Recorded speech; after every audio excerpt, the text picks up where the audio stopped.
Okay, welcome back to the channel. And what I'm going to show you today is that I bought an attachment for the tire machine. Okay, I didn't get the big arm here, but I did get something else that seems like it's been working very well. Okay, it's one of these. Now, this just kind of helps you hold the tire down, and then when your tire's going around, instead of just go around and press down on the tire, so sometimes it gets annoying. Okay, let me show you.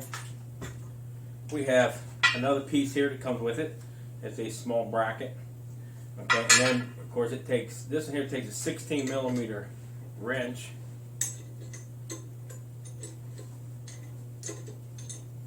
Okay, and we take this bolt off the bottom here.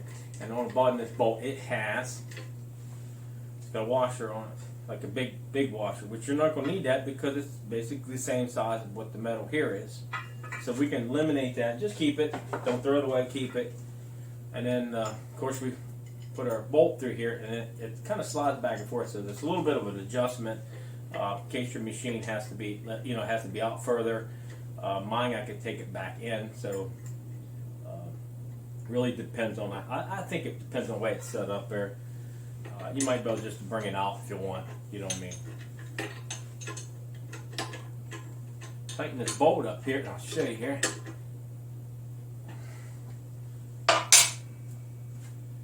Okay, let's take the attachment to the thing we have here. Bring it down. Yes. This goes up inside like this. Now I have a couple of these, which I still use them. So let me go ahead and set my tire in place here. It needs to be up. Like that. Okay, I'll take my first one I have, like doing it this way. Put this in here. Now I get to put the arm on it.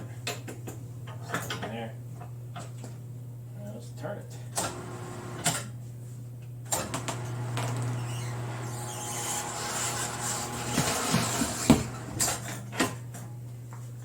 There you go. That wasn't that slick. Oh, just by this. Of course, I know this would be kind of simple to make. If you wanted to make this thing, it wouldn't be hard at all to make it. It's made out of some square metal, little wheel right here, piece of metal here. And then, of course, this piece inside of here, it's not hard to make either. So if you wanted to make this, buying one would be great. But if not, you can look it up online. They sell them. But a nice in addition to kind of help me with these low profile tires so I can get them put on a little bit easier. Okay, if you have any comments, just leave them down below, and I'll get back to you as soon as I can. We'll see you.